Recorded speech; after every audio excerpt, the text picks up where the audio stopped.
শনিবার রাতে যুদ্ধবিরতি লঙ্ঘন করে ভারতের ওপর ফের হামলা চালিয়েছে বিশ্বাসঘাতক পাকিস্তান। আর তারপরেই গর্জে উঠেছে 140 কোটি ভারতবাসী। শনিবার সন্ধ্যে 5টায় ভারত ও পাকিস্তানের মধ্যে যুদ্ধবিরতি কার্যকর হয়েছিল। এই সিদ্ধান্তে পৌঁছানো হয়েছিল আমেরিকার প্রেসিডেন্ট ডোনাল্ড ট্রাম্প এবং অন্যান্য আন্তর্জাতিক মধ্যস্থতাকারীদের হস্তক্ষেপে। কিন্তু যুদ্ধবিরতির মাত্র 3 ঘন্টা পরেই পাকিস্তানি সেনাবাহিনী আবারও পুরনো অভ্যাসে ফিরে যায়। জম্মু ও কাশ্মীর, রাজস্থান এবং গুজরাট সীমান্তবর্তী অঞ্চলে হঠাৎ করেই হামলা শুরু করে পাকিস্তান, যা অত্যন্ত নিন্দনীয় বলে জানায় ভারত। তবে পাকিস্তান যতবারই হামলা চালিয়েছে ততবারই ভারত পাকিস্তানকে তাড়িয়ে মেরেছে। কিন্তু তা থেকে আসলে কিছুই শিক্ষা নিতে পারেনি বেঈমান পাকিস্তান। কুকুরের লেজ যতই সোজা করার চেষ্টা করা হোক না কেন, সোজা কি আর হয়? পাকিস্তান হচ্ছে ঠিক তেমনই। নিয়ন্ত্রণ রেখা এবং অন্য জায়গাগুলিতে পাক সেনার তরফে নতুন করে হামলা হয়নি বলেই খবর। এই পরিস্থিতিতে পাকিস্তান কি বড় প্ল্যান করতে পারে? কারণ পাকিস্তান কিন্তু ইতিমধ্যে ড্রোন পাঠিয়ে ভারতের বায়ুসেনা ঘাঁটিগুলি সম্পর্কে খোঁজ খবর নিয়েছে। কিন্তু ভারতীয় সেনার অবসরপ্রাপ্ত কর্তা কর্নেল দীপ্তাংশু চৌধুরীর মতে ভারতের মোটেই টিট ফর ট্যাট অবস্থান নেওয়া উচিত নয়।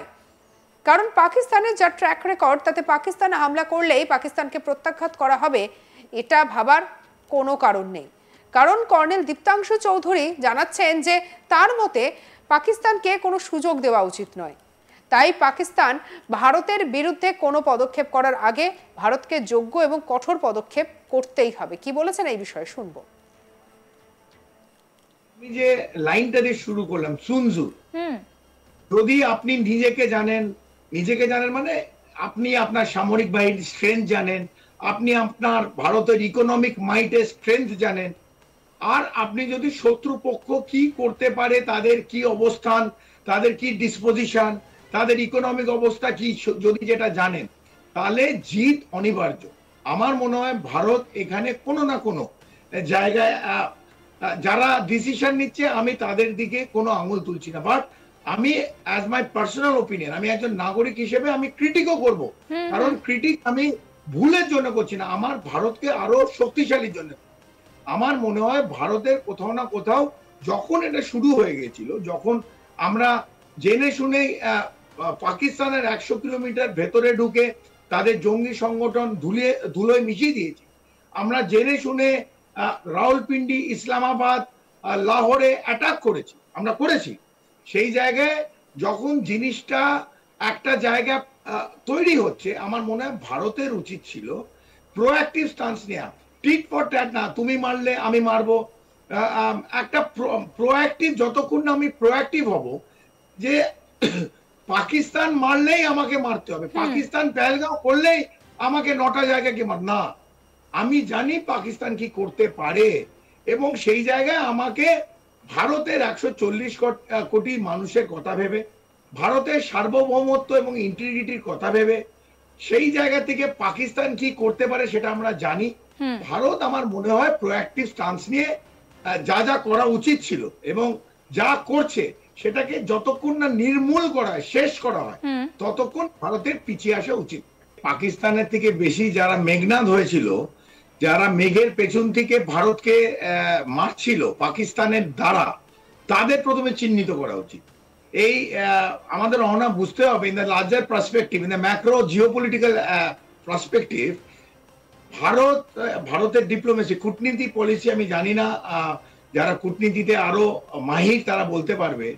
ভারতের কূটনীতিতে কোথাও না কোথাও দেখা গেছে পাকিস্তান এবং চীন কে একসাথে নিয়ে আসা হয়েছে। এইটা মনে হয় ভারতের কোথাও না কোথাও একটা কূটনীতিক ভুল, যে একটা বিশাল ফোর্স, পাকিস্তানকে কিন্তু কখনোই আমরা শত্রুপক্ষে আন্ডার এস্টিমেট করা উচিত নয়। এবং পাকিস্তান এবং চীন যদি একসঙ্গে আসে, এবং যেটা আছে আজকের দিনে প্রায় 80% আর্মামেন্ট অ্যামিনেশন অফ পাকিস্তান, যেটা পাকিস্তান ভারতের বিরুদ্ধে ইউজ করছে, এটা প্রত্যেকটা চীনের।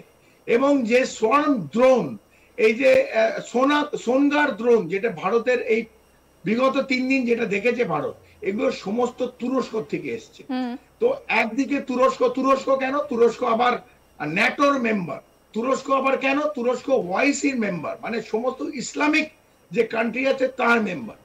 যদি ভারত কোনো সময় তুরস্কর বিরুদ্ধে চলে যায়, তাহলে এক কমপ্লিট ইসলামিক কান্ট্রিজ এবং ন্যাটো তারা ভারতের বিরুদ্ধে হবে। এটা খুব সূক্ষ্মভাবে কিন্তু এটা কূটনীতি খেলা হচ্ছে। কিন্তু আবার দীপ্তাংশুদা, এইখানে যখন আপনি ইসলামিক স্টেটের কথা বললেন, সৌদি, ওমান, এদের সঙ্গে তো আবার ভারতের সখ্যতা রয়েছে, এদের সঙ্গে তো আবার পাকিস্তানের একেবারে বনে না।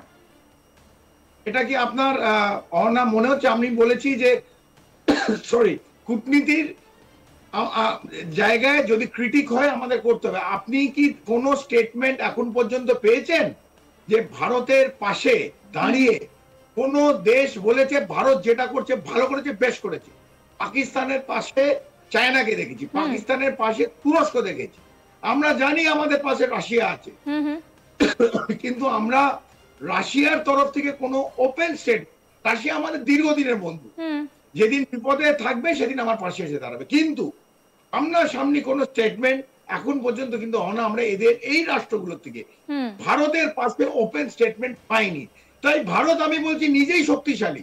ভারত 140 কোটির দেশ, একটা largest market in the whole world. মার্কিন যুক্তরাষ্ট্র দৌড়ে আসছে ভারতের কাছে, চীনও দৌড়ে আসছে।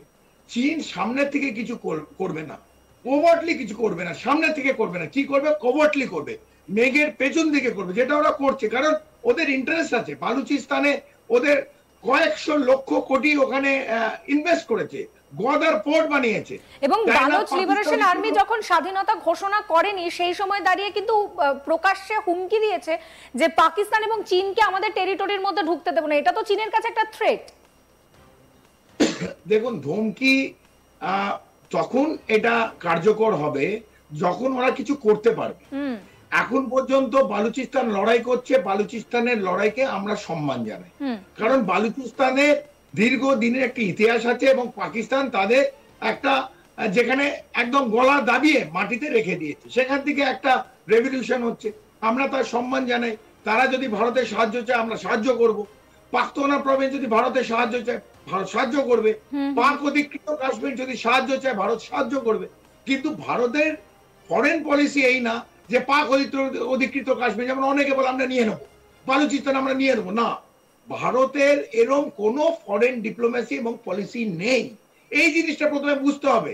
এই ফাঁকা আওয়াজ আমরা পাক অধিকৃত কাশ্মীর কালকে নিয়ে নেবো, এরকম কোন ভারতের ডিপ্লোমেসি, ভারতের হোয়াইট পেপার নেই।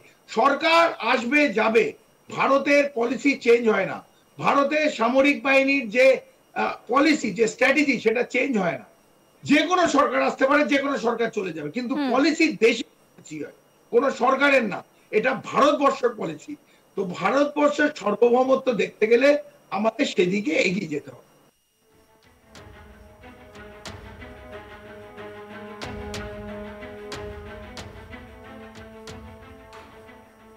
সঙ্গে রাখুন আজ তাক বাংলার ইউটিউব চ্যানেলকে। অন্যান্য খবরের জন্য লাইক, কমেন্ট, শেয়ার, সাবস্ক্রাইব করতে ভুলবেন না।